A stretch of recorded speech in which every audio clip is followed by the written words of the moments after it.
नहमदुहु व नुसल्ली अला रसूलिहिल करीम अम्मा बाद बिस्मिल्लाहिर रहमानिर रहीम अस्सलामु अलैकुम व रहमतुल्लाहि व बरकातुहू।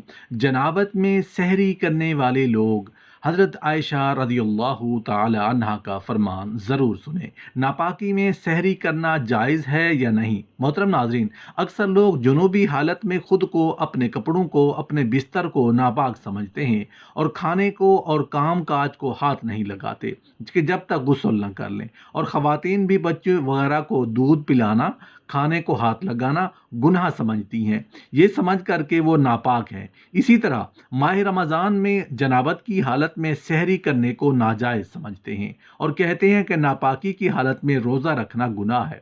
दूसरे लफ्ज़ों में, अगर किसी पर गुस्ल फ़र्ज़ हुआ हो, जैसा कि किसी को एहतलाम हो गया हो, या रात के वक्त मियाँ बीवी ने हकूक़ ज़ौजियत अदा किए जिनकी वजह से उन पर गुस्ल फ़र्ज़ हो गया और बग़ैर गुस्ल किए सो गए, रात को देर से आँख खुली और सहरी का वक्त बहुत कम हो, तो क्या वो नापाकी की हालत में सहरी खाकर रोज़ा रख सकते हैं? रोज़ा होगा या नहीं, या सहरी से पहले गुस्ल करना ज़रूरी है? इस बारे में शरीयत का क्या हुक्म है?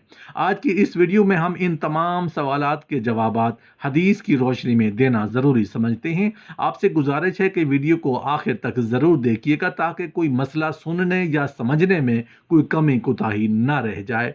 मोहतरम नाज़रीन, माह रमज़ान में अक्सर ये सवाल पूछा जाता है कि क्या हम नापाकी की हालत में सहरी कर सकते हैं, या नापाकी की हालत में रोज़ा रखना जायज़ है या नहीं। नापाकी की हालत में यानी अगर किसी को एहतलाम हो जाए या वो बीवी से हम बिस्तरी करे, तो हम बिस्तरी करने के बाद मर्द या औरत के लिए सिर्फ नमाज, तवाफ़ और मस्जिद में ठहरना हराम है। इसके अलावा बाकी तमाम काम करने जायज़ हैं। मर्द ख़वातीन पर कहीं भी ऐसा ही पाबंदी का जिक्र नहीं है, बल्कि गुस्ल करने से पहले भी जनाबत की हालत में ही तमाम लोग काम काज कर सकते हैं, खाना तैयार कर सकते हैं या फिर घर के दूसरे काम काज निपटाने भी जायज़ हैं। इसी तरह माँ बच्चों को दूध पिला सकती है, उनकी देखभाल भी कर सकती है और उनके कई दलाइल मौजूद हैं। हज़रत हुज़ैफ़ा रज़ियल्लाहु ताला अन्हु कहते हैं कि रसूलुल्लाह सल्लल्लाहु अलैहि वसल्लम जब अपने असहाब में से किसी आदमी से मिलते तो उसके जिस्म पर हाथ फेरते और उसके लिए दुआ करते थे। एक दिन सुबह के वक्त आप सल्लल्लाहु अलैहि वसल्लम को देखकर मैं कतरा गया। फिर आपके पास उस वक्त आया जब दिन चढ़ आया, तो आप सल्लल्लाहु अलैहि वसल्लम ने फरमाया, मैंने तुम्हें देखा तो तुम मुझसे कतरा गए। मैंने अर्ज़ किया, मैं जुनूबी था, मुझे अंदेशा हुआ कि कहीं आप मुझ पर हाथ ना फेरें। तो रसूलुल्लाह सल्लल्लाहु अलैहि वसल्लम ने फरमाया, मुसलमान नापाक नहीं होता। इस हदीस पाक से साबित हुआ जनाबत, हैज़ और बोल बराज से इंसान नमाज वगैरह के काबिल नहीं रहता। ये मानवी पलीदी है।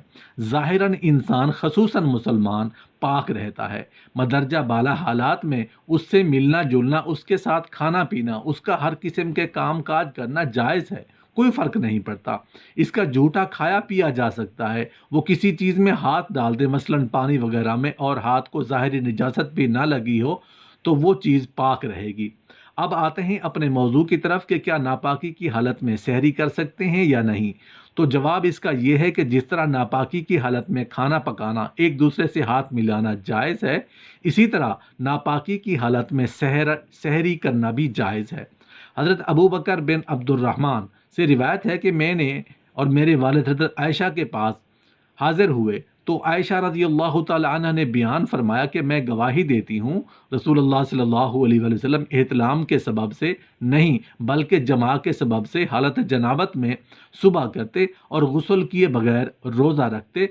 फिर हम दोनों यानी अबू बकर और उमरान और हज़रत उम्मे सलमा रज़ियल्लाहु ताला अन्हा के पास आए और उन्होंने भी यही बात की। हज़रत उम्मुल मोमिनीन आयशा और उम्मुल मोमिनीन उम्मे सलमा रज़ियल्लाहु ताला अन्हा से रिवायत है कि रसूलुल्लाह सल्लल्लाहु अलैहि वसल्लम को फजर पा लेती और बीवियों से सोहबत की वजह से हालत जनाबत में होते, तो फिर आप गुस्ल फरमाते और रोज़ा रखते। मालूम हुआ कि अगर किसी शख्स पर गुस्ल वाजिब हुआ हो और वो सुबह सादिक से पहले गुस्ल ना कर सका और सहरी करके या बगैर सहरी किए नियत करके रोज़ा रख लिया, तो उसका रोज़ा दुरुस्त है। नापाक होने की वजह से रोज़ा पर कोई फ़र्क नहीं पड़ेगा। अलबत्ता जल्द अज जल्द गुस्ल कर लेना चाहिए। गुस्ल में इतनी ताख़ीर करना कि फ़जर की नमाज कज़ा हो जाए गुनाह का बायस है। ہم بستری کے بعد افضل یہی ہے کہ آدمی جلدی غسل کر کے پاک صاف ہو جائے، لیکن اگر نماز کے وقت تک غسل کو مؤخر کر دے تو گنہگار نہیں ہوگا۔ البتہ فجر تک غسل مؤخر کرنے کی صورت میں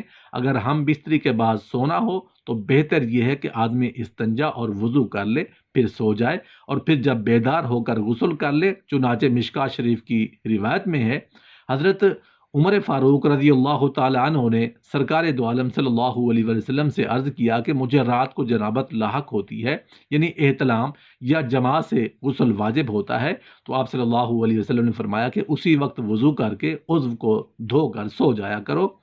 مظاہر حق میں یہ ہے کہ وضو کرنا جنوبی کے سونے کے لیے طہارت ہے، یعنی جنوبی وضو کر کے سویا تو گویا وہ پاک سویا۔ لہٰذا اس حدیث سے معلوم ہوا کہ جسے رات کو احتلام ہو جائے یا جماع سے فارغ ہو، اس کے بعد سونے کا ارادہ یا باوجہ کسی ضرورت بے وقت غسل جنابت میں تاخیر کا خیال ہو تو ایسی شکل میں جنوبی کا وضو کر لینا سنت ہے۔